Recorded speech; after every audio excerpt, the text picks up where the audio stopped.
మహిళలకు రెగ్యులర్ ఉద్యోగుల మహిళలకేమో జీతంతో కూడిన ప్రసూతి సెలవులు వస్తాయి. అవుట్సోర్సింగ్ మహిళలకేమో జీతంతో కూడిన సెలవులు ఇవ్వరు.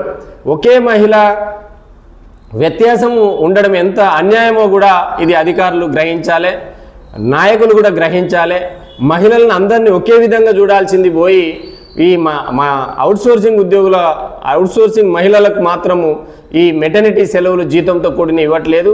తక్షణమే ఆ ఉద్యోగులకు కూడా జీతంతో కూడిన ప్రసూతి సెలవులు ఇవ్వాలి.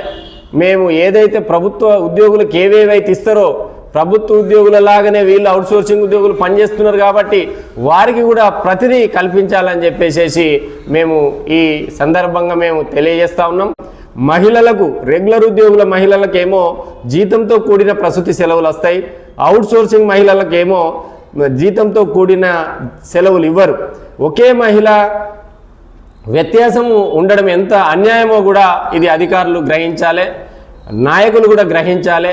మహిళలను అందరినీ ఒకే విధంగా చూడాల్సింది పోయి ఈ మా అవుట్సోర్సింగ్ మహిళలకు మాత్రము ఈ మెటర్నిటీ సెలవులు జీతంతో కూడిన ఇవ్వట్లేదు. తక్షణమే ఆ ఉద్యోగులకు కూడా జీతంతో కూడిన ప్రసూతి సెలవులు ఇవ్వాలి.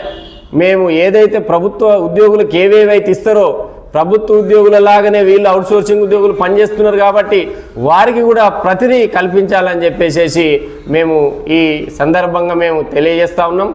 మహిళలకు రెగ్యులర్ ఉద్యోగుల మహిళలకేమో జీతంతో కూడిన ప్రసూతి సెలవులు వస్తాయి. అవుట్సోర్సింగ్ మహిళలకేమో జీతంతో కూడిన సెలవులు ఇవ్వరు. ఒకే మహిళ వ్యత్యాసం ఉండడం ఎంత అన్యాయమో కూడా ఇది అధికారులు గ్రహించాలి, నాయకులు కూడా గ్రహించాలి. మహిళలను అందరినీ ఒకే విధంగా చూడాల్సింది పోయి ఈ అవుట్సోర్సింగ్ మహిళలకు మాత్రము ఈ మెటర్నిటీ సెలవులు జీతంతో కూడిన ఇవ్వట్లేదు.